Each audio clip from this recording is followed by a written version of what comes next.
ഇന്ത്യയുടെ അയൽ രാജ്യമായ ബംഗ്ലാദേശിൽ നിന്നും അത്ര ശുഭകരമായിട്ടുള്ള വാർത്തകളല്ല വന്നുകൊണ്ടിരിക്കുന്നത്. കഴിഞ്ഞ കുറെ ദിവസങ്ങളായി ബംഗ്ലാദേശ് കത്തുകയായിരുന്നു. സംവരണ വിരുദ്ധ പ്രക്ഷോഭവുമായി ബന്ധപ്പെട്ടുള്ള വലിയ രീതിയിലുള്ള കലാപമാണ് ബംഗ്ലാദേശിൽ അരങ്ങേറിയത്. അതിന്റെ പേരിൽ നിരവധി പേർക്കാണ് ജീവൻ നഷ്ടപ്പെട്ടത്. അതിന്റെ ഒരു പാരമ്യത്തിൽ ബംഗ്ലാദേശ് പ്രധാനമന്ത്രി ഷെയ്ഖ് ഹസീനയ്ക്ക് രാജിവെച്ച് രാജ്യം വിട്ട് ഇന്ത്യയിൽ അഭയം തേടേണ്ടി വന്ന വളരെ അതി ആശങ്ക ജനിപ്പിക്കുന്ന ഒരു സാഹചര്യം. ഇത് ബംഗ്ലാദേശിൽ നടക്കുന്ന ഈ സംഭവ വികാസങ്ങൾ നമ്മുടെ മാതൃരാജ്യമായ ഇന്ത്യയെ എങ്ങനെ ബാധിക്കും? പ്രത്യേകിച്ച് ഈ പറയുന്ന ഷെയ്ഖ് ഹസീനയുടെ പാർട്ടിയായ അവാമി പാർട്ടി അവിടെ നിന്നും ഭരണത്തിൽ നിന്നും പിന്മാറുന്നു, അല്ലെങ്കിൽ ഭരണത്തിൽ നിന്നും പുറത്താക്കപ്പെടുന്നു. ആ ഒരു സ്ഥാനത്ത് ചൈന അനുകൂല അല്ലെങ്കിൽ പാകിസ്ഥാൻ അനുകൂല പാർട്ടികളായ ജമാഅത്തെ ഇസ്ലാമി പോലുള്ള അല്ലെങ്കിൽ BNP പോലുള്ള പാർട്ടികൾ അവിടെ അധികാരത്തിലേറിക്കഴിഞ്ഞാൽ അത് ഇന്ത്യയെ എത്രത്തോളം ഗുരുതരമായി ബാധിക്കും? അതിനേക്കാളൊക്കെ ഉപരി ഒരു പട്ടാള അട്ടിമറി അല്ലെങ്കിൽ ഒരു സൈനിക ഭരണത്തിലേക്ക് ബംഗ്ലാദേശ് നീങ്ങിയാൽ അത് സൃഷ്ടിക്കുന്ന പ്രത്യാഘാതങ്ങൾ എന്തൊക്കെയാണ്? ഈ വിഷയങ്ങളാണ് ഇന്നത്തെ നിലപാട് ഈ ഒരു പ്രോഗ്രാമിൽ ഞങ്ങൾ ചർച്ച ചെയ്യാൻ ആഗ്രഹിക്കുന്നത്. ഞാൻ ജോർജി, എന്നോടൊപ്പമുള്ളത് ജോജി റോബിൻ. നമുക്കറിയാം, വളരെ ആശങ്ക ജനിപ്പിക്കുന്ന വളരെ നിർണായകമായിട്ടുള്ള സംഭവ വികാസങ്ങളാണ് ബംഗ്ലാദേശിൽ നടന്നുകൊണ്ടിരിക്കുന്നത്. നമുക്കത് ഇന്ത്യയെ എത്രത്തോളം ബാധിക്കും, ആ ഒരു വിഷയത്തിന്റെ ഇമ്പാക്റ്റ് ഇന്ത്യയിൽ എത്രത്തോളം വലിയ പ്രത്യാഘാതങ്ങൾ സൃഷ്ടിക്കും എന്നതിനെപ്പറ്റി നമുക്ക് ചർച്ച ചെയ്യുന്നതിന് മുമ്പ് ഈ ഒരു സമരത്തിന്റെ പശ്ചാത്തലം വളരെ ബ്രീഫായിട്ട് പറയാമെന്ന് എനിക്ക് തോന്നുന്നു. അതായത് ഈ സംവരണ വിരുദ്ധ പ്രക്ഷോഭമാണ് പിന്നീട് സർക്കാരിനെതിരെയുള്ള ഒരു പ്രക്ഷോഭമായിട്ട് ബംഗ്ലാദേശിൽ മാറിയത്. നൂറുകണക്കിന് ആളുകൾക്കാണ് അതിന്റെ പേരിൽ ജീവൻ നഷ്ടപ്പെടേണ്ടി വന്നത്, അല്ലെങ്കിൽ ജീവൻ വെടിയേണ്ടി വന്നത്. എന്തുകൊണ്ടായിരുന്നു ഈ വിദ്യാർത്ഥികൾ ഈ പറയുന്ന സമരത്തിന് ഇറങ്ങിയത് എന്നത് അതിന്റെ ഒരു പശ്ചാത്തലം നമുക്ക് പരിശോധിക്കാം. അതായത് ഈ 1971 നമുക്കറിയാം, ഈ പാകിസ്ഥാനിൽ നിന്നും സ്വാതന്ത്ര്യം നേടിയ ബംഗ്ലാദേശ്, ആ ഒരു കാലഘട്ടത്തിൽ പാകിസ്ഥാനിൽ നിന്നും സ്വാതന്ത്ര്യം നേടാൻ ആ സ്വാതന്ത്ര്യ സമര സേനാനികളായിട്ട് പ്രവർത്തിച്ച വ്യക്തികളെ അല്ലെങ്കിൽ അവരുടെ ഒരു കൂട്ടായ്മയെ മുക്തിബാഹിനി എന്നാണ് വിശേഷിപ്പിക്കുന്നത്. ഈ ബംഗ്ലാദേശിന്റെ ആദ്യത്തെ ഭരണാധികാരി ഷെയ്ഖ് മുജ്ബീർ റഹ്മാൻ. അപ്പോൾ അന്ന് കൊണ്ടുവന്ന ഒരു റിസർവേഷൻ സിസ്റ്റമാണ്. അതായത് ബംഗ്ലാദേശിലെ സർക്കാർ ജോലികളിൽ ഈ പറയുന്ന വ്യക്തികളുടെ, അന്നത്തെ സ്വാതന്ത്ര്യ സമര സേനാനികൾക്കും അവരുടെ കുടുംബാംഗങ്ങൾക്കും കൃത്യമായിട്ടൊരു 30% റിസർവേഷൻ ഈ ബംഗ്ലാദേശിലെ സർക്കാർ ജോലികളിൽ നടപ്പാക്കും എന്നതാണ് അവരുടെ സംവരണ നിയമം. ഓർക്കുക, ബംഗ്ലാദേശിൽ ഏകദേശം 56% സംവരണം ഓൾറെഡി ഉണ്ട്. 44% മാത്രമാണ് മെറിറ്റിലുള്ളവർക്ക് ഈ ജോലിയിലേക്ക് നേടാനുള്ള ഒരു സാഹചര്യം അവിടെ നിലനിൽക്കുന്നത്. അപ്പോൾ ഈ ഒരു സംവരണ വ്യവസ്ഥയ്ക്കെതിരെയാണ് വിദ്യാർത്ഥികളുടെ നേതൃത്വത്തിൽ, പ്രത്യേകിച്ച് ധാക്ക യൂണിവേഴ്സിറ്റിയുടെ വിദ്യാർത്ഥികളുടെ നേതൃത്വത്തിൽ അവർ സമരത്തിനിറങ്ങിയത്. നമ്മൾ ആദ്യത്തെ ഒരു ഘട്ടത്തിൽ ചിന്തിക്കേണ്ടത്, ഈ ഒരു സമരം കൃത്യമായിട്ടൊരു പ്ലാനിങ് ഇതിന്റെ പിന്നിൽ ഉണ്ടായിരുന്നു എന്നൊരു ഘടകമാണ് നാം ചർച്ച ചെയ്യേണ്ടത്. അതിലേക്ക് ചൂണ്ടിക്കാണിക്കാൻ ഞാൻ ആഗ്രഹിക്കുന്ന 1-2 പോയിന്റ്സ് എന്ന് പറയുന്നത്, ഈ 2018 ഈ ഷെയ്ഖ് ഹസീനയുടെ ഗവൺമെന്റ് തന്നെ ഈ പറയുന്ന സംവരണം ഗ്രൂപ്പ് 1, ഗ്രൂപ്പ് 2 കാറ്റഗറിയിലെ സർക്കാർ ജോലികളിൽ നിന്നും ഈ സംവരണം ക്യാൻസൽ ചെയ്തിരുന്നു.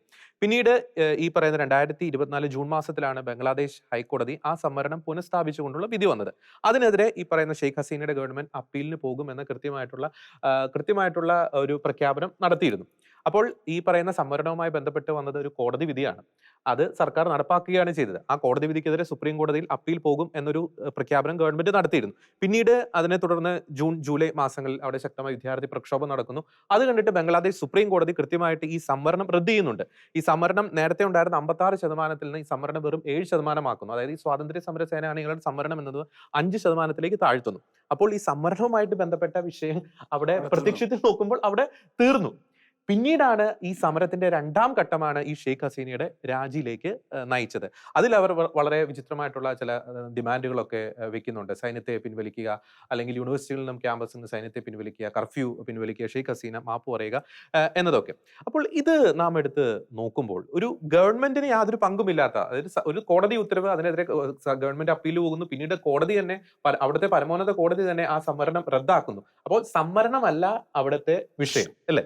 അതിന്റെ പിന്നിൽ മറ്റു ചില അജണ്ടകൾ ഉണ്ട് എന്നത് ഈ ഘട്ടത്തിൽ നമുക്ക് വ്യക്തമായിട്ട് പറയാൻ സാധിക്കും. അത് വളരെ വ്യക്തമാണ്. അത് ഇപ്പോൾ ആദ്യ ഭാഗങ്ങളിൽ സംവരണത്തിന്റെ വിഷയം അവിടെ നിൽക്കുന്നു. അപ്പോൾ അതിനെതിരെ ഈ ബംഗ്ലാദേശിന്റെ ചരിത്രം എടുത്ത് പരിശോധിച്ചു കഴിഞ്ഞാൽ പല ഘട്ടം, ഇപ്പം ബംഗ്ലാദേശ് ഉണ്ടാകുന്നതിന് മുൻപുള്ള കാലഘട്ടങ്ങളിൽ പോലും ഉറുദു അവിടെ ഔദ്യോഗിക ഭാഷയാക്കണമെന്ന് പറഞ്ഞ കാലഘട്ടത്തില് ബംഗ്ലാ ഭാഷയ്ക്ക് വേണ്ടിയിട്ട് വിദ്യാർത്ഥി പ്രക്ഷോഭം നടന്നു. അതുപോലെ നടന്നത്. അതുപോലെ 1971 ഇതേപോലെ വിദ്യാർത്ഥികളാണ് മുൻപന്തിയിൽ നിന്നത്. അങ്ങനെ വിദ്യാർത്ഥികൾ എന്ന് പറയുന്നത് അവിടെ പ്രധാനപ്പെട്ട വിദ്യാർത്ഥി പ്രക്ഷോഭം അവിടെ ഒരു പ്രധാനപ്പെട്ട സംഗതിയാണ്. പക്ഷെ ഇപ്രാവശ്യത്തെ വിദ്യാർത്ഥി പ്രക്ഷോഭത്തിന്റെ പിന്നിൽ പ്രവർത്തിച്ച ശക്തികൾ എന്ന് പറയുന്നത് നമ്മൾ പ്രത്യക്ഷത്തിൽ തന്നെ ജമാഅത്തെ ഇസ്ലാമിയുണ്ട്. ജമാഅത്തെ ഇസ്ലാമി നമുക്കറിയാം പാകിസ്ഥാനിൽ പിറവിയെടുത്തതാണ്, മൗദൂദി ആ ഇതിൽ വരുന്നതാണ് ആ ജമാഅത്തെ ഇസ്ലാമി. ജമാഅത്തെ ഇസ്ലാമിയുടെ വളരെ ശക്തമായ കൈകൾ അതിന്റെ പിന്നിലുണ്ട്. ഷെയ്ഖ് ഹസീന തന്നെ പല പ്രാവശ്യം പറഞ്ഞു ഇത് സ്റ്റുഡൻസ് അല്ല, തീവ്രവാദികളാണ് ഇത് ചെയ്യുന്നത്. ഷെയ്ഖ് ഹസീനെ കുറിച്ച് നമ്മൾ എടുത്തു പറയുമ്പോൾ തീവ്രവാദികൾക്കെതിരെ വളരെ ശക്തമായ നടപടികൾ എടുത്ത ഭരണാധികാരിയായിരുന്നു ഷെയ്ഖ് ഹസീന എന്നുള്ളതാണ്. അപ്പോൾ അവർ പറഞ്ഞു ഇതിന് പിന്നിലുള്ളത് തീവ്രവാദ ശക്തികളാണ്, സ്റ്റുഡൻസ് അല്ല എന്ന് ആദ്യം തന്നെ ഇവർ വ്യക്തമാക്കിയിരുന്നു. അത് കഴിഞ്ഞ് ഇവര് ജമാഅത്തെ ഇസ്ലാമിനെ നിരോധിക്കുകയും ചെയ്തു. ആ നിരോധിച്ച ആ ഘട്ടത്തിൽ ഇവർ രാജിവെക്കണമെന്നുള്ള ആവശ്യവുമായി മുന്നിട്ടിറങ്ങുകയും ഇവരെ പുറത്താക്കുകയും ചെയ്യുന്നു. ഇതിൽ നിന്നാണ് നമ്മൾ ഉദ്ദേശത്തിലെത്തുന്നത്. ബംഗ്ലാദേശിന്റെ പോക്ക് വളരെ ഡേഞ്ചറസ് ആണ്. കാരണം എന്താ വെച്ച് കഴിഞ്ഞാൽ സാമ്പത്തികമായി 2009 മുതൽ അവർ ഭരിക്കുകയാണെന്ന് പറഞ്ഞത്. 4ാമത്തെ ടൈമിലേക്ക് എത്തി. ജനുവരിയിലാണ് 4ാമത്തെ ടൈമിലേക്ക് വന്നത്. അന്നേരം തന്നെ ഇന്ത്യ വിരുദ്ധ പ്രക്ഷോഭം അവിടെ നടക്കുന്നുണ്ട്. ആ സമയത്ത് ഇന്ത്യ വിരുദ്ധ പ്രക്ഷോഭം നടക്കുന്നുണ്ട്. അപ്പോൾ ഇവര് ഇന്ത്യയുമായിട്ട് വളരെ നല്ല ബന്ധത്തിൽ പോകുന്ന അവർ അധികാരത്തിൽ വരുമ്പോൾ ഇന്ത്യക്ക് അത് അനുകൂലമാണ്. ഇന്ത്യയെ സംബന്ധിച്ച് പാകിസ്ഥാനുമായിട്ട് നമ്മൾ വളരെ വലിയ ഒരു ബോർഡർ ക്ലാഷിൽ നിൽക്കുന്നു. അതുപോലെ തന്നെ ഈ നേപ്പാളില് ചൈന ഇതേപോലെ വളരെ വലിയ ഒരു നമുക്കെതിരായിട്ട് ഉള്ള ഒരു ഗവൺമെന്റിനെ കൊണ്ടുവരികയും വളരെ വലിയ പ്രശ്നങ്ങൾ അടുത്ത കാലത്തുണ്ടായി. അതേ സമയത്ത് ആണ് മറ്റൊരു സ്ഥലത്ത് ഇതേണ്ട വലിയ പ്രശ്നം ഉണ്ടായത്. കാരണം ഇതിന്റെ ഏറ്റവും വലിയ പ്രശ്നം ബംഗ്ലാദേശിന് ഒരേ ഒരു അതിർത്തിയുള്ളൂ, അത് ഇന്ത്യയാണ്. ഇന്ത്യ ചുറ്റിക്കടക്കുകയാണ്. 4000 കിലോമീറ്റർ അതിർത്തിയാണ് പങ്കിടുന്നത്. അതിൽ തന്നെ പകുതിയും ബംഗാളാണ്. ഈ ബംഗാളിൽ നമുക്കറിയാം ഇതിന്റെ അതിർത്തി പ്രദേശങ്ങളിലെ നമ്മൾ കാണുകയാണെങ്കിൽ ഇതിന്റെ പല ഭാഗങ്ങളിലും കൃത്യമായ അതിർത്തി എന്ന് വെച്ചാൽ അതിർത്തി മേഖലകൾ നിയന്ത്രണമില്ല. ആളുകൾക്ക് അങ്ങോട്ട് വരാം ഇങ്ങോട്ട് വരാം വളരെ കൃത്യമായിട്ട്. ഇത് തന്നെയാണ് ഏറ്റവും വലിയ ഡേഞ്ചറസ് ആയിട്ട് നിൽക്കുന്നത്. ഇനി നമ്മൾ മറ്റൊരു വശം പരിശോധിക്കുകയാണെങ്കിൽ ഇപ്പോൾ ജമാഅത്ത് ഈ ഇസ്ലാമിക തീവ്രവാദം ഏതൊക്കെ രാജ്യങ്ങളിൽ ഇസ്ലാമിക തീവ്രവാദം പടർന്നു പിടിച്ചിട്ടുണ്ട് ആ രാജ്യങ്ങളെല്ലാം നശിച്ചു. ഇപ്പൊ പാകിസ്ഥാന്റെ അവസ്ഥ നോക്കുക, തീവ്രവാദത്തിന്റെ അവസ്ഥ, അഫ്ഗാനിസ്ഥാന്റെ അവസ്ഥ എടുക്കുക, സിറിയയുടെ അവസ്ഥ എടുക്കുക, ഇതുപോലെ തന്നെ ആഫ്രിക്കയിലെ സുഡാന്, ലിബിയ, എത്രയോ ഇറാഖ്, എത്രയോ രാജ്യങ്ങൾ തീവ്രവാദം പിടിച്ച്. അതാണ് ഈ ഗൾഫ് രാജ്യങ്ങൾ, സൗദി അറേബ്യ പോലെയുള്ള രാജ്യങ്ങൾ ഈ മറ്റുള്ള അഭയാർത്ഥികളെ കയറ്റുന്നില്ല എന്ന് നമ്മൾ പറയും. ഇവർക്കറിയാം ഇവരുടെ സ്വഭാവം എന്താണെന്ന്. ഇവർ കയറി കഴിഞ്ഞ് കഴിഞ്ഞിട്ടുണ്ടെങ്കിൽ അരാജകത്വമാണ്. ഇപ്പൊ അഫ്ഗാനിസ്ഥാനിൽ നിന്ന് വന്ന 10-40 ലക്ഷം ജനങ്ങളോട് പാകിസ്ഥാൻ ഗതി കെട്ടിട്ട് ഒറ്റ രാത്രി കൊണ്ട് അവിടുന്ന് ഒഴിയാൻ ആവശ്യപ്പെട്ടത്. അവരെ പുറത്താക്കുന്ന അവസ്ഥയുണ്ടായി.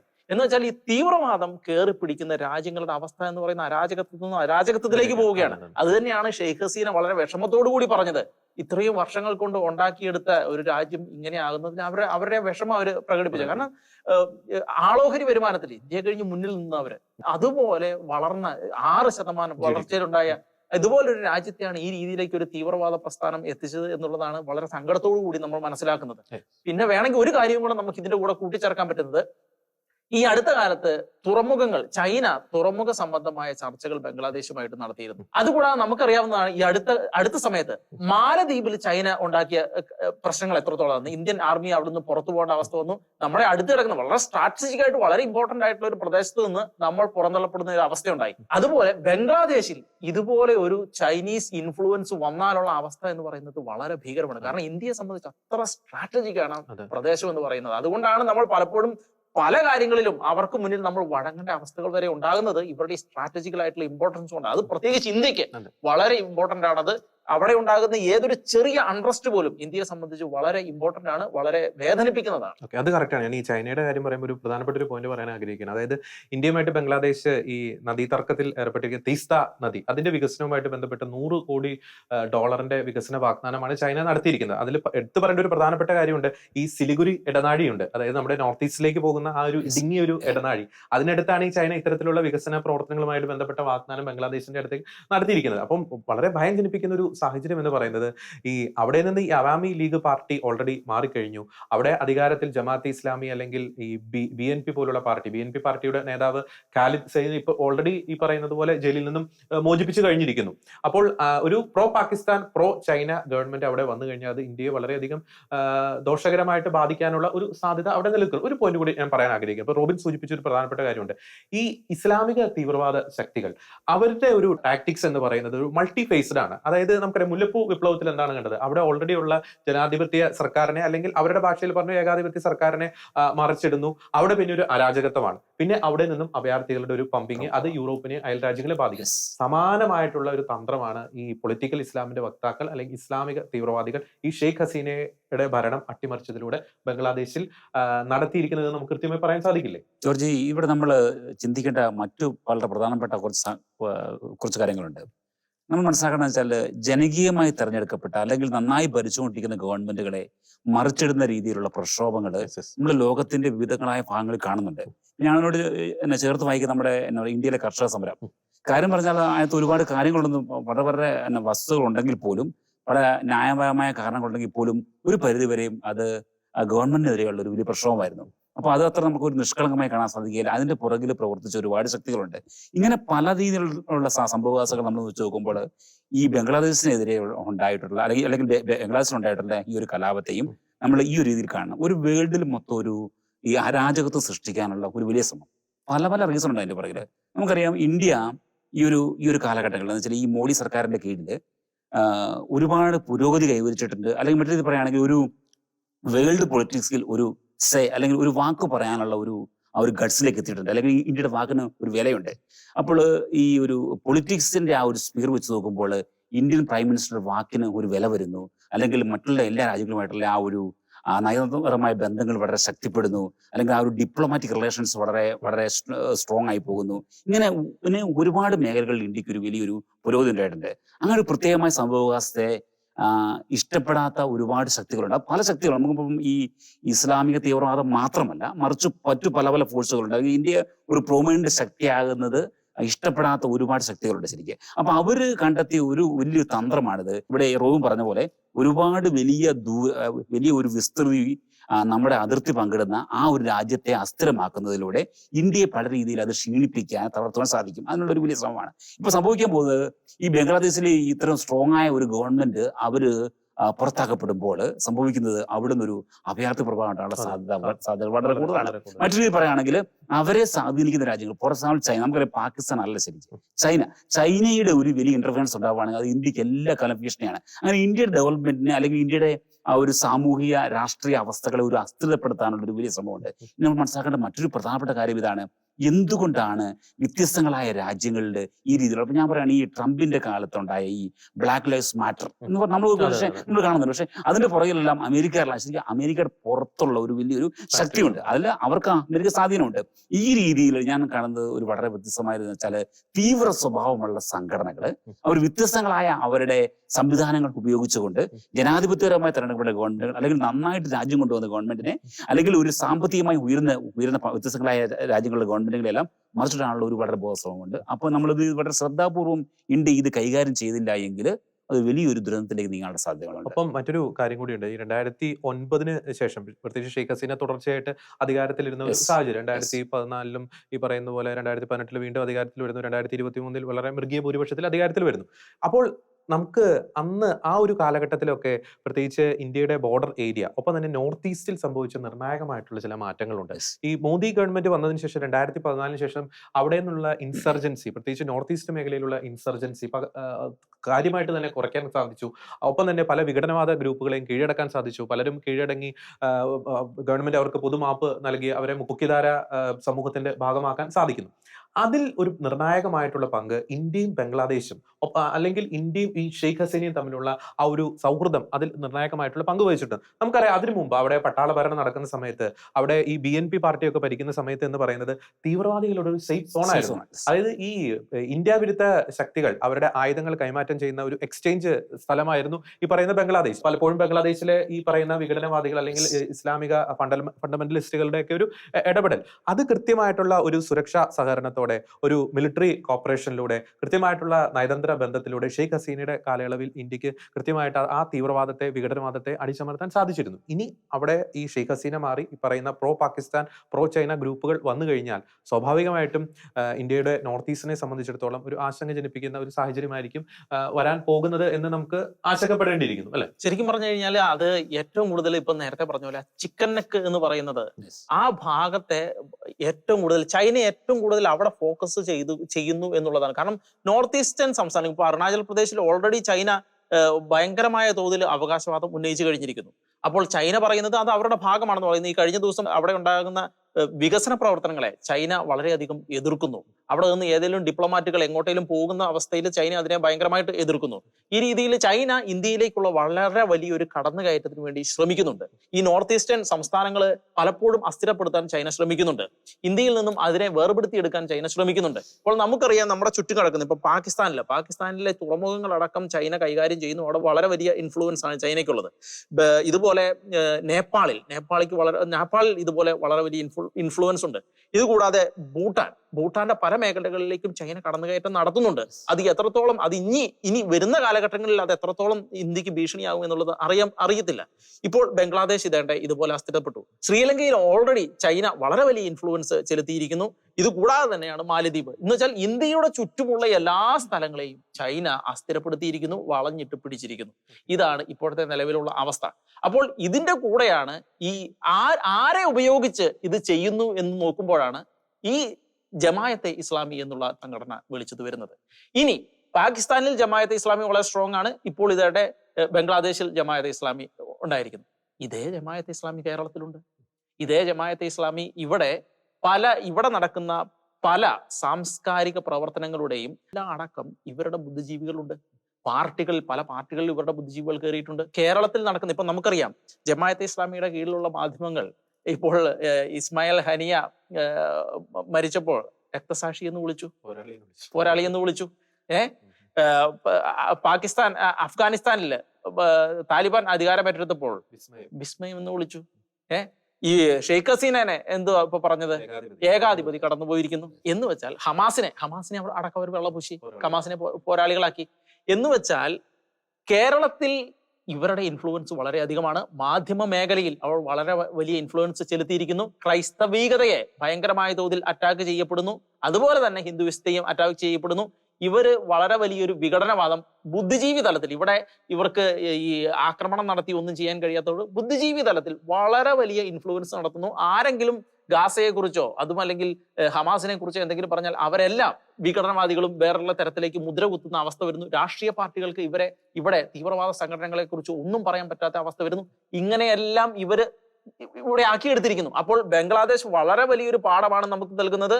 അവിടെ ജമാഅത്തെ ഇസ്ലാമി ഇത് ചെയ്തു എങ്കിൽ അടുത്ത ഇര എന്ന് പറയുന്നത് കേരളവും ഇന്ത്യയുമായിരിക്കും എന്നുള്ളത് നമ്മൾ മനസ്സിലാക്കിയിരിക്കുന്നത് നല്ലതാണ്.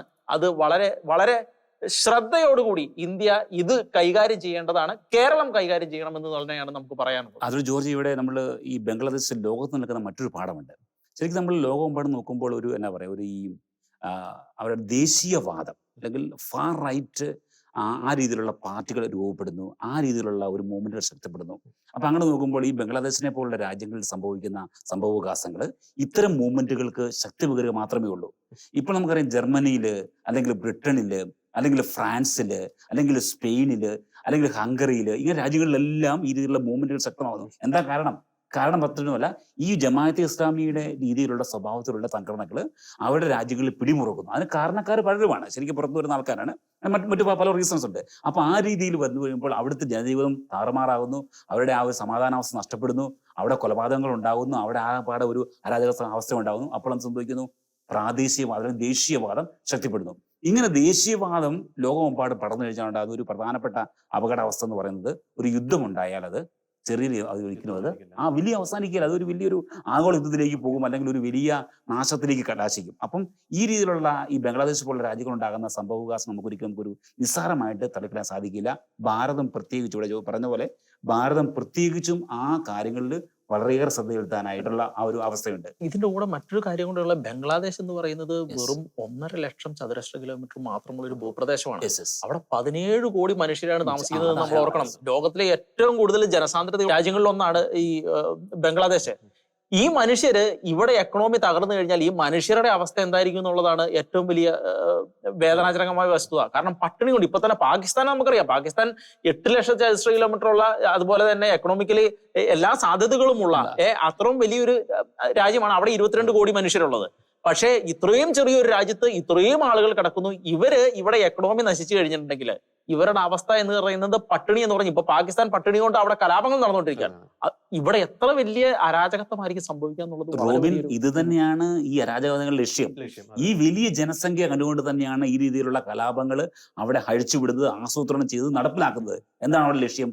അവരുടെ ലക്ഷ്യം ഒരു അരാജകത്വം സൃഷ്ടിക്കുക, ഇവരെ റെഫ്യൂജികളാക്കുക, ഇവരെ ലോകത്തിന്റെ നാനാഭാഗങ്ങളിലേക്ക് ചിതറിക്കുക. സിറിയയിൽ ചെയ്തതുപോലെ, ഇറാഖിൽ ചെയ്തതുപോലെ അത് തന്നെ ഇവിടെ ചെയ്യുക. അതിനുള്ള വലിയ പരിശ്രമമാണിത്. അപ്പൊ ഇത്രയും കാണുന്ന ജനങ്ങൾ അവർക്ക് അവരുടെ താമസ സൗകര്യവും അവരുടെ ജീവിതവും അവരുടെ ഭക്ഷണവും അവരുടെ പാർപ്പിടവും എല്ലാം ഇല്ലെന്നാകുമ്പോൾ അവർ സ്കാറ്റേഡ് ആവും. അതൊരു വലിയ അരാജകത്തിന് കാരണമാവും. അത് തന്നെയാണ് അവരുടെ ലക്ഷ്യവും. ഇതേ ആളുകള് യൂറോപ്പിൽ ചെന്നിട്ട് എന്താ ചെയ്തതെന്നുള്ളത് നമ്മൾ ഇപ്പൊ കണ്ടുകൊണ്ടിരിക്കുന്നതാണ്. യൂറോപ്പിൽ ചെന്നിട്ട് യൂറോപ്യൻ രാജ്യങ്ങളിൽ മുഴുവൻ ഇവർ കലാപം ഉണ്ടാക്കുന്നു. ഇവര് സംഘടിതമായിട്ട് നിൽക്കുന്നു. ഇവരവിടെ പൊളിറ്റിക്കലി സ്ട്രോങ് ആകുന്നു. അവിടെയുള്ള തദ്ദേശീയരായ ആളുകളെ ഇവർ എതിർക്കുന്നു. അവിടെ മുഴുവൻ സമാധാനപരമായി ജീവിച്ചിരുന്ന ആ പ്രദേശങ്ങളെ മുഴുവൻ ഇവർ കലാപ കലുഷിതമാക്കുന്നു. ഇത് തന്നെയാണ് തീവ്രവാദിയെന്നും ഭീകരവാദിയെന്നും നമ്മൾ ഇവരെ വിളിക്കാനുള്ള കാരണം. ഈ അരാജകത്വത്തിന്റെ വക്താക്കളാണ് ഇവർ. അത് മാത്രമാണ് ഇവരിൽ നിന്നും ഉണ്ടാകുന്നത്. വേറെ ഒരു വികസനപരമായിട്ടുള്ള സമൂഹ നന്മയുടെ ഒരു കാര്യം വരെ ഉണ്ടാകുന്നില്ല എന്നുള്ളതാണ് വസ്തുത. ഒപ്പം തന്നെ ഈ ബംഗ്ലാദേശ് കലാപമായിട്ട് എടുത്തു പറയേണ്ട ഒരു കാര്യമുണ്ട്. ഈ വിദ്യാർത്ഥികളെ യൂസ് ചെയ്തുകൊണ്ട് ഇവർ നടത്തുന്ന ഈ പ്രക്ഷോഭം, ഈ റോബിൻ പറഞ്ഞതുപോലെ, ജോജി സൂചിപ്പിച്ചതുപോലെ, ഈ ഒരു നമുക്കറിയാം, ഈ IS ഒക്കെ ആവിർഭാവത്തിന് ശേഷം, അതായത് ഒരു സ്ഥലത്തൊരു പ്രശ്നം ഉണ്ടാക്കുന്നു, പിന്നെ ആ പ്രശ്നം അവിടെ പൊട്ടിത്തെറിക്കുന്നു, അതിന്റെ ഇമ്പാക്ട് ലോകം മുഴുവൻ വ്യാപിക്കുന്നു. ഈ നേരത്തെ അവർ ചെയ്യാറുള്ളത് പോലെ ഒരു സ്ഥലത്ത് പോയി ബോംബ് പൊട്ടി അത് നടത്തുന്നുണ്ട്. പക്ഷെ അതിനേക്കാളൊക്കെ ഉപരി, അതിനേക്കാൾ ഫാർ റീച്ചിങ് കോൺസിക്വൻസ് ആണ് ഇവർ ഒരു സ്ഥലത്ത് മനുഷ്യ ബോംബുകൾ എന്നൊക്കെ വിശേഷിപ്പിക്കുന്ന ഇത്തരത്തിലുള്ള അരക്ഷിതാവസ്ഥ അല്ലെങ്കിൽ അരാജകത്വം സൃഷ്ടിച്ചിട്ടുള്ള കാര്യം ഞാൻ പറയാൻ ഉദ്ദേശിച്ചത്. നമുക്കറിയാം, അമേരിക്കൻ യൂണിവേഴ്സിറ്റികൾ എന്താണ് സംഭവിച്ചത്? ഹമാസ് അനുകൂല പ്രക്ഷോഭം അവിടെ നടന്നുകൊണ്ടിരിക്കുന്നു. സമാനമായിട്ടുള്ള രീതിയിലാണ് ഇവിടെ വിദ്യാർത്ഥികളെ യൂസ് ചെയ്തുകൊണ്ടാണ് ആ ഒരു രാജ്യത്തിന്റെ ഒരു ഭരണകൂടത്തെ തന്നെ അട്ടിമറിക്കുന്ന രീതിയിലുള്ള കാര്യങ്ങളിലേക്ക് അവർ പോകുന്നത്. ഈ വിദ്യാർത്ഥി നേതാവ് നാഹിദ് ഇസ്ലാമിനെ പോലുള്ള വിദ്യാർത്ഥി നേതാവ്, ആ വ്യക്തി അവിടുത്തെ, ഞാൻ മനസ്സിലാക്കുന്നത്, ഈ ധാക്ക യൂണിവേഴ്സിറ്റിയിൽ സോഷ്യോളജിയിൽ ഡിഗ്രിക്ക് പഠിക്കുന്ന ഒരു വിദ്യാർത്ഥിയാണ്. അത്തരം ഈ കുട്ടി നേതാക്കളെ മുന്നിൽ നിർത്തിയാണ്. പക്ഷെ അവരുടെ പിന്നിൽ ജമാഅത്ത് ഇസ്ലാമി പോലുള്ള പാകിസ്ഥാൻ അനുകൂല, ചൈന അനുകൂല സംഘടനകൾ കൃത്യമായിട്ട് പ്രവർത്തിക്കുന്നുണ്ട്. മറ്റൊരു പ്രധാനപ്പെട്ട ഒരു ആസ്പെക്ട് കൂടി ചർച്ച ചെയ്യാം. അതായത് അവിടെ ഒരു അരക്ഷിതാവസ്ഥ ഉണ്ടായിക്കഴിഞ്ഞാൽ അവിടുത്തെ മൈനോറിറ്റീസിന്റെ ഒരു അവസ്ഥ എന്തായിരിക്കും? ഈ ഹൈന്ദവരും ക്രൈസ്തവർക്ക് വളരെ നല്ലൊരു സ്വാധീനമുള്ള മേഖലയാണ്. പ്രത്യേകിച്ച് ധാക്ക അതിരൂപതയുടെ ഒക്കെ പ്രവർത്തനങ്ങളൊക്കെ വളരെയധികം ശ്ലാഘനീയമാണ്. ഇപ്പോൾ തന്നെ അവിടെ നിന്ന് നമുക്ക് ലഭിക്കുന്ന വാർത്തകൾ അത്ര ശുഭകരമല്ല. ഈ പറയുന്ന ഈ പ്രക്ഷോഭത്തിന്റെ മറവിൽ അവിടെ ഹൈന്ദവ ആരാധനാലയങ്ങൾക്ക് നേരെ ആക്രമണം ഉണ്ടാകുന്നുള്ള വാർത്ത ലഭിക്കുന്നു, കൊല്ലപ്പെടുന്നു. ഒപ്പം തന്നെ ക്രൈസ്തവരുടെ ഒക്കെ ഒരു അവസ്ഥ എന്തായിരിക്കും നമുക്ക് പറയാൻ സാധിക്കില്ല. അപ്പൊ അതിന്റെയൊക്കെ ഒരു പശ്ചാത്തലത്തിൽ നമ്മുടെ കേന്ദ്ര സർക്കാർ കൊണ്ടുവന്ന CAA ഒക്കെ നിയമത്തിന്റെ ഇപ്പോഴത്തെ രൂപം, അത് നമ്മൾ പലപ്പോഴും അതിന് വിമർശന വിധേയമാക്കുന്നു. പക്ഷെ ഇത്തരത്തിൽ അയൽ രാജ്യത്തൊരു പ്രശ്നം ഉണ്ടായി കഴിയുമ്പോൾ അവിടുത്തെ മൈനോറിറ്റീസ് ആയിട്ടുള്ള ഹൈന്ദവർക്കും അല്ലെങ്കിൽ ക്രൈസ്തവരെ സംബന്ധിച്ചിടത്തോളം അവർക്ക് അഭയം തേടാവുന്ന ഒരു രാജ്യം എന്ന് പറയുന്നത് ഇന്ത്യ ആയിട്ട് മാറണം. അപ്പോഴൊക്കെയാണ് ഈ CAA എന്ന നിയമത്തിന്റെ ഒരു പ്രസക്തി അവിടെ വരുന്നത്. മറ്റൊരു പ്രധാനപ്പെട്ട ഒരു കാര്യം കൂടി നമുക്ക് ഈ ഒരു വിഷയമായിട്ട് ചർച്ച ചെയ്യേണ്ടത്, ഈ പലപ്പോഴും ഈ ഷെയ്ഖ് ഹസീനയായിട്ട് ബന്ധപ്പെട്ട് പലരും ഉന്നയിക്കുന്ന ഒരു ആരോപണമാണ്, അവർ ഏകാധിപതിയാണ്, ഒരു അടിച്ചമർത്തുന്ന ഒരു ഭരണരീതിയാണ് എന്നൊക്കെ പറയുന്നുണ്ട്. അവരുടെ ഒരു ഭരണത്തിന്റെ ശൈലി അങ്ങനെ ഒരു പരിധിവരെ അങ്ങനെ തന്നെയായിരുന്നു. പക്ഷെ മറ്റൊരു കാര്യം കൂടി അവിടെ നാം ചിന്തിക്കേണ്ടിയിരിക്കുന്നു. ഈ പറയുന്ന ഇറാഖിൽ സദാം ഹുസൈൻ, ഈ ലിബിയയിൽ ഗദാഫി, അവരൊക്കെ ഒരു കോണിലൂടെ നോക്കിയാൽ ഏകാധിപതിയായിരുന്നു, അടിച്ചമർത്തുന്ന ശൈലിയായിരുന്നു. പക്ഷെ അവിടുത്തെ ഒരു സിറ്റുവേഷൻ നമുക്കറിയാം. ഇസ്ലാമിക ഭീകരത അല്ലെങ്കിൽ തീവ്രവാദികൾ വിളയാടുന്ന ഇത്തരത്തിലുള്ള തീവ്രവാദ ശക്തികൾ ഉള്ള സ്ഥലത്ത് അല്പം ഒരു മർക്കടമുഷ്ടി പ്രയോഗിച്ചില്ലെങ്കിൽ അവിടെ നിലനിൽക്കാൻ സാധിക്കുകയില്ല, അവരെ അടിച്ചമർത്താൻ സാധിക്കുകയില്ല. ഷെയ്ഖ് ഹസീനയുടെ എല്ലാ നിലപാടുകളും എല്ലാ ചെയ്തികളും ശരിയായിരുന്നു എന്നല്ല നാം പറയുന്നത്. പക്ഷെ ഏകാധിപതി എന്ന് വിമർശിക്കുമ്പോൾ അതിന്റെ അപ്പുറം ഈ ഒരു ആംഗിൾ കൂടി അവിടെയുണ്ട്. അവർ ശക്തമായിട്ടുള്ള കർക്കശമായിട്ടുള്ള മർക്കടമുഷ്ടിയോട് കൂടിയുള്ള ഒരു നിലപാട് സ്വീകരിച്ചതുകൊണ്ടാണ് കഴിഞ്ഞ 15 വർഷത്തോളമായിട്ട് ഇസ്ലാമിക തീവ്രവാദത്തെ അല്ലെങ്കിൽ ഇസ്ലാമിക ഭീകരവാദത്തെ ബംഗ്ലാദേശിൽ നിന്നും അകറ്റി നിർത്താൻ ബംഗ്ലാദേശ് സർക്കാരിനായത്. ഒപ്പം ഇന്ത്യയായിട്ട് നല്ലൊരു സൗഹൃദ ഒരു ഫ്രണ്ട്ഷിപ്പ്, ഒരു റിലേഷൻഷിപ്പ് സൂക്ഷിക്കാൻ അവർക്ക് സാധിച്ചത്. ഇവിടെ ജോർജ് പറഞ്ഞോട് നമ്മൾ ചേർത്ത് പറയുകയാണെങ്കിൽ ജനങ്ങൾക്ക് ചേർന്ന ഭരണാധികളെ മാത്രം ലഭിക്കുകയുള്ളൂ, അല്ലെങ്കിൽ ആ ജനങ്ങൾ അവരുടെ സ്വഭാവത്തിന് ചേർന്ന രീതിയിലുള്ള ഭരണാധികളാണ് അവർ കിട്ടിയത്. ഇവിടെ ആ ഭരണാധികാരികൾ എന്താ പറയുക, വളരെ ലിബറൽ ആയിരുന്നെങ്കിൽ അല്ലെങ്കിൽ അവർ വളരെ സോഷ്യൽ ആണെങ്കിൽ ഒരിക്കലും ആ രാജ്യങ്ങളെ അത്ര രീതിയിൽ കൊണ്ടുപോകാൻ സാധിക്കില്ല. അതിനാൽ തന്നെ അവർ ആ സ്വഭാവത്തേക്ക് കടന്നു വന്നു. അല്ല, പല പ്രാവശ്യം ബംഗ്ലാദേശില് തീവ്രവാദ പ്രസ്ഥാനങ്ങൾ കലാപങ്ങൾ നടത്തിയിട്ടുണ്ട്. ന്യൂനപക്ഷങ്ങൾക്കെതിരെ വളരെ വലിയ തോതിൽ കലാപങ്ങൾ നടത്തുകയും കൊല്ലുകയും ചെയ്യുന്ന അവസ്ഥകൾ ഉണ്ടായിട്ടുണ്ട്. അതുകൊണ്ട് തന്നെ അവരെ ആ രീതിയിൽ കൈകാര്യം ചെയ്യേണ്ടി വന്നത് പല തീവ്രവാദികളെയും കൊന്നുകളയേണ്ടതായിട്ട് വന്നു. കാരണം ഇതിന്റെ എല്ലാം പിന്നിലുള്ള കാരണം ഇവരെല്ലാം ഇത് ഒരുപാട് കാലമായിട്ട് തുടങ്ങിയതാണ്. ഇവര് ഈ ജനാധിപത്യ ഗവൺമെന്റിനെ അട്ടിമറിച്ച് ഇസ്ലാമിക് രീതിയിലുള്ള പാകിസ്ഥാന്റെ രീതിയിലുള്ള ഇസ്ലാമിക് ഭരണം കൊണ്ടുവരാൻ വേണ്ടി ഇവർ ഇന്നും ഇന്നലെ തുടങ്ങിയതല്ല, ഇത് ഒരുപാട് കാലം തൊട്ട് തുടങ്ങിയതാണ്. ഈ പല കാലങ്ങളിൽ ഇപ്പം നമ്മൾ നേരത്തെ പറഞ്ഞു, ഈ ഇലക്ഷൻ നടക്കുന്ന ഈ കാലഘട്ടത്തിൽ പോലും ഇന്ത്യ വിരുദ്ധ സമരം അവിടെ നടന്നു. ഇന്ത്യ വിരുദ്ധ സമരം എന്ന് പറഞ്ഞു കഴിഞ്ഞാൽ ന്യൂനപക്ഷങ്ങൾക്കെതിരെ തന്നെയാണ് ഇന്ത്യ ഔട്ട് എന്നായിരുന്നു ഈ പറയുന്ന BNPയുടെയും ജമാഅത്ത് ഇസ്ലാമിയുടെയും ഒക്കെ മുദ്രാവാക്യം. അതിനെ ശക്തമായിട്ട് ഈ പറയുന്ന ഷെയ്ഖ് ഹസീന അടിച്ചമർത്തി ജമാഅത്തെ ഇസ്ലാമിനെ അവിടെ മത്സരിക്കാൻ പറ്റാത്ത രീതിയിൽ അവർ വിലക്കുകയും ചെയ്തു. ഇങ്ങനെയുള്ള സംഭവങ്ങളെല്ലാം നടന്നു. വിലക്കി കഴിഞ്ഞപ്പോഴത്തേനും എന്ത് ചെയ്തു അവര്? അടുത്ത പ്രാവശ്യം ഇവര് കയറിയപ്പോഴത്തേനും മറിച്ചു. അപ്പൊ ഈ ഷെയ്ഖ് ഹസീനെ സംബന്ധിച്ചിടത്തോളം ഒരു കാര്യം കൂടി പറയാൻ ആഗ്രഹിക്കുന്നത്, വളരെ വൈകാരികമായിട്ടുള്ള ഒരു ബന്ധം ഇന്ത്യയുമായിട്ട് ഉണ്ട്. പ്രത്യേകിച്ച് 1974 അവരുടെ ഫാദർ സൈനികരാൽ കൊല ചെയ്യപ്പെട്ടപ്പോൾ ഈ പറയുന്ന ഷെയ്ഖ് ഹസീനയും സഹോദരിയും ജർമ്മനിയിലായിരുന്നു. ആ ഒരു ദുർഘട സമയത്ത്, ആ ഒരു പ്രതിസന്ധി ഘട്ടത്തിൽ അവർക്ക് അഭയം കൊടുത്തത് ഇന്ദിരാഗാന്ധി ആയിരുന്നു. അതുകൊണ്ട് തന്നെ ഒരു ഇന്ത്യയുമായിട്ടൊരു വൈകാരികമായ അടുപ്പം ഷെയ്ഖ് ഹസീനയ്ക്ക് ഉണ്ട് എന്നൊരു കാര്യം യാഥാർത്ഥ്യമാണ്. ഒരു പോയിന്റ് കൂടി പറയാൻ ആഗ്രഹിക്കുകയാണ്. അതായത് ഈ പറയുന്ന ഈ സംവരണ വിരുദ്ധ പ്രക്ഷോഭത്തെ ആളിക്കത്തിച്ചത് മാധ്യമങ്ങളുടെ ഒരു ഭാഷയിൽ പറഞ്ഞു കഴിഞ്ഞാൽ ഈ ഷെയ്ഖ് ഹസീന ഈ സമരവുമായി ബന്ധപ്പെട്ട് നടത്തിയൊരു പരാമർശമാണ്. അതായത് ഈ പറയുന്ന സ്വാതന്ത്ര്യ സമര സേനാനികൾക്ക് റിസർവേഷൻ കൊടുത്തില്ലെങ്കിൽ പിന്നെ റസാക്കർ എന്ന് പറയുന്നവർക്കാണോ റിസർവേഷൻ കൊടുക്കേണ്ടത് എന്നൊരു പ്രസ്താവന പ്രസ് ബ്രീഫിംഗിനിടെ ഷെയ്ഖ് ഹസീന നടത്തിയിരുന്നു. ഞാനത് പറയാൻ കാരണം, നേരത്തെ റോബിൻ പറഞ്ഞു, ഈ ബംഗ്ലാദേശിൽ ന്യൂനപക്ഷങ്ങൾക്ക് നേരെ ശക്തമായിട്ടുള്ള അതിക്രമങ്ങൾ അവിടെ നടന്നിട്ടുണ്ട്. ഈ റസാക്കർ എന്ന് പറയുന്ന വിഭാഗം എന്ന് പറയുന്ന, അല്ലെങ്കിൽ ആ ഒരു വാക്ക് എന്ന് പറയുന്നത് ബംഗ്ലാദേശിനെ സംബന്ധിച്ചിടത്തോളം വളരെ ഒരു ശുഭകരമായിട്ടുള്ള വാക്കല്ല, അല്ലെങ്കിൽ ഒരു മോശം വാക്കായിട്ടാണ് ബംഗ്ലാദേശികൾ കാണുന്നത്. കാരണം എന്ന് പറയുന്നത്, ഈ പാകിസ്ഥാനുമായിട്ടുള്ള ആ ഒരു സ്വാതന്ത്ര്യ സമര പോരാട്ടത്തിൽ ഈ പാകിസ്ഥാനൊപ്പം നിന്ന് രാജ്യത്തെ ഒറ്റിക്കൊടുത്ത ഈ കൂലിപ്പട്ടാളത്തെയാണ് റസാക്കർ എന്ന് വിളിക്കുന്നത്. അവർ അവിടെ നടത്തിയത് എന്ന് പറയുന്നത് ഈ കാശ്മീരി പണ്ഡിറ്റുകൾക്ക് അഭിമുഖീകരിക്കേണ്ടി വന്ന സമാനമായിട്ടുള്ള പ്രതിസന്ധികളാണ്. ഒരു ജിനോസൈഡൽ റേപ്പ്, മർഡർ അല്ലെങ്കിൽ ഡീപ്പോർട്ടേഷൻ അവിടെയുള്ള ന്യൂനപക്ഷങ്ങൾക്ക് നേരെ, അവിടെയുള്ള ബംഗാളികളായിട്ടുള്ള സ്വദേശികളായിട്ടുള്ള വ്യക്തികൾക്ക് നേരെ ഈ റസാക്കർ എന്ന് പറയുന്ന വിഭാഗക്കാർ അവിടെ നടത്തിയിരുന്നു. ഞാനത് ഒരു കാര്യം കൂടി ഇതിനോട് കൂട്ടിച്ചേർത്ത് പറയാൻ ആഗ്രഹിക്കുകയാണ്. അതായത് ഈ ബംഗ്ലാദേശിന്റെ ഒരു ചരിത്രം എന്ന് പറയുന്നത്, ഇന്ത്യക്കൊപ്പം നിന്ന് പാകിസ്ഥാനെതിരെ പോരാടിയ ഒരു ചരിത്രമുണ്ട്. അവരുടെ പിൻതലമുറക്കാർ അവിടെയുണ്ട്. പക്ഷേ അങ്ങനെ പറയുമ്പോൾ പോലും ഒരു വിഭാഗം ആ കാലഘട്ടത്തിലും പ്രോ പാകിസ്ഥാൻ അനുകൂലികളായിട്ട് അവിടെ ഉണ്ടായിരുന്നു. ഈ റസാക്കേഴ്സിന്റെ ഒക്കെ എന്താ പറയണേ, പിൻഗാമികളായിട്ട് അവിടെ ഓൾറെഡി ഉണ്ട്. കാരണം ഈ പറയുന്ന ഷെയ്ഖ് ഹസീനെ പോലുള്ള നേതാക്കൾ അവിടെ നിന്ന് പിന്മാറിക്കഴിഞ്ഞാൽ ഈ പ്രോ പാകിസ്ഥാൻ അനുകൂലികൾ അല്ലെങ്കിൽ അതിതീവ്ര ചിന്താഗതിയുള്ളവർ അവിടുത്തെ ന്യൂനപക്ഷങ്ങൾക്ക് നേരെ, അവിടുത്തെ സ്വദേശികളായിട്ടുള്ള ബംഗ്ലാദേശികൾക്ക് നേരെ അഴിച്ചുവിടാൻ സാധ്യതയുള്ള ഒരു അക്രമം എന്ന് പറയുന്നത് അതിഭീകരമായിരിക്കും. ഒരു കാര്യം കൂടി പറയാനാ, ഈ പറയുന്ന പട്ടാള മേധാവി അല്ലെ, അദ്ദേഹത്തിന്റെ പേര് വക്കാറുസ്സമാൻ. ഈ വക്കാറുസ്സമാനെ സൈനിക മേധാവിയായിട്ട് നിയോഗിച്ചപ്പോൾ ഇന്ത്യൻ ഇന്റലിജൻസ് ഏജൻസീസ് തന്നെ ഷെയ്ഖ് ഹസീനയ്ക്ക് മുന്നറിയിപ്പ് കൊടുത്തിരുന്നു, ആളെ നിയമിക്കരുത്, കാരണം ആൾക്കൊരു പ്രോ ചൈന നിലപാടുണ്ട്. ഈ സംവരണവുമായിട്ട് ബന്ധപ്പെട്ട വിഷയങ്ങളൊക്കെ വന്നപ്പോൾ ഈ സംവരണത്തെ അടിച്ചമർത്താൻ അത്ര ഒരു താല്പര്യം ഈ പറയുന്ന പട്ടാള മേധാവി കാണിച്ചില്ല. മാത്രമല്ല ഷെയ്ഖ് ഹസീനയുടെ രാജ്യം വിട്ടുപോകാനുള്ള ആ ഒരു സ്റ്റാൻഡിലേക്കാണ് ഈ പട്ടാള മേധാവി കാര്യങ്ങൾ കൊണ്ടുചെന്ന് എത്തിച്ചത്. തീർച്ചയായിട്ടും ഈ ബംഗ്ലാദേശിൽ നിന്നും വരുന്ന വാർത്തകൾ അത്ര ശുഭകരമല്ല. ഇന്ത്യ അതീവ ജാഗ്രതയോടെ ആയിരിക്കണം ഈ ബംഗ്ലാദേശിലെ സ്ഥിതിഗതികളെ നോക്കി കാണേണ്ടത്. ഏറ്റവും ഒടുവിൽ നമുക്ക് ലഭിക്കുന്ന റിപ്പോർട്ട് പ്രകാരം ഈ ബംഗ്ലാദേശ് പ്രധാനമന്ത്രി ഷെയ്ഖ് ഹസീന ഇന്ത്യയിൽ അഭയം തേടി കഴിഞ്ഞിരിക്കുന്നു. അജിത് ഡോവൽ അവരുമായി കൂടിക്കാഴ്ച നടത്തിയിരിക്കുന്നു. പ്രധാനമന്ത്രി ബംഗ്ലാദേശിലെ സാഹചര്യങ്ങളുമായിട്ട് ബന്ധപ്പെട്ട് പ്രത്യേക ഒരു ക്യാബിനറ്റ് മീറ്റിംഗ് ഒക്കെ നടത്തിയിരിക്കുന്നു. കാരണം സ്ഥിതിഗതികൾ അതീവ ഗുരുതരമാണ്. ഈ ബംഗ്ലാദേശിൽ ഒരുപക്ഷെ ഈ തരത്തിലുള്ള ഒരു പ്രോ പാകിസ്ഥാൻ പ്രോ ചൈന അനുകൂലികൾ അവിടെ ഭരണത്തിൽ വന്നു കഴിഞ്ഞാൽ ഇന്ത്യക്ക് കൊടുക്കുന്ന ഒരു ഇമ്പാക്ട് എന്ന് പറയുന്നത് രണ്ട് തലത്തിലാണ്. ഒന്ന്, അഭയാർത്ഥികളുടെ പ്രവാഹം.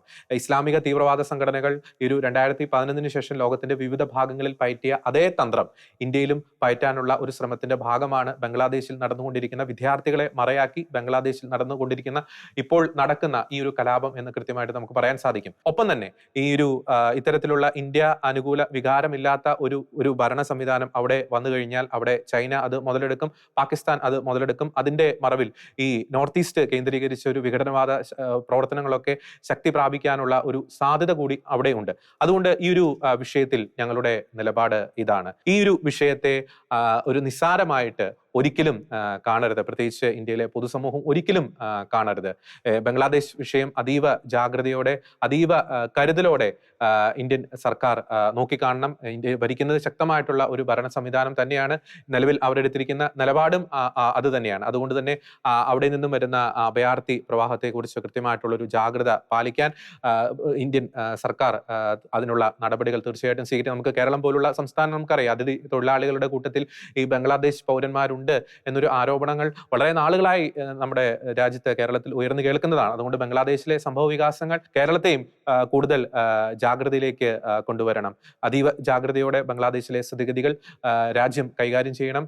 പൊതുസമൂഹം അത് നോക്കിക്കാണണം. ഒപ്പം തന്നെ ശക്തമായിട്ടുള്ള നടപടികൾ, ജാഗ്രതാ നടപടികൾ എടുക്കുവാൻ ഇന്ത്യയുടെ ഭരണകൂടത്തിന് കഴിയട്ടെ എന്ന വ്യക്തമായിട്ടുള്ള ഒരു നിലപാടും ആശയവും ഞങ്ങൾ പ്രഖ്യാപിക്കുന്നു. ഒപ്പം ഇത്തരത്തിലുള്ള ഇസ്ലാമിക തീവ്രവാദ ശക്തികൾ ഇന്ത്യക്ക് ചുറ്റും പ്രശ്നങ്ങൾ സൃഷ്ടിക്കാൻ ശ്രമിക്കുമ്പോൾ അതിനെതിരെ നടപടി എടുക്കുന്ന ഭരണകൂടത്തിന്റെ നയങ്ങൾക്ക് ഒപ്പം നിൽക്കുവാൻ ഇവിടുത്തെ എല്ലാ രാഷ്ട്രീയ പാർട്ടികളും തയ്യാറാകണം എന്ന ആശയം കൂടി പ്രഖ്യാപിച്ചുകൊണ്ട് ഈ വിഷയത്തിലെ ഞങ്ങളുടെ ഈ ഒരു നിലപാട്, ഈ ഒരു പ്രോഗ്രാം ഞങ്ങൾ അവസാനിപ്പിക്കുന്നു.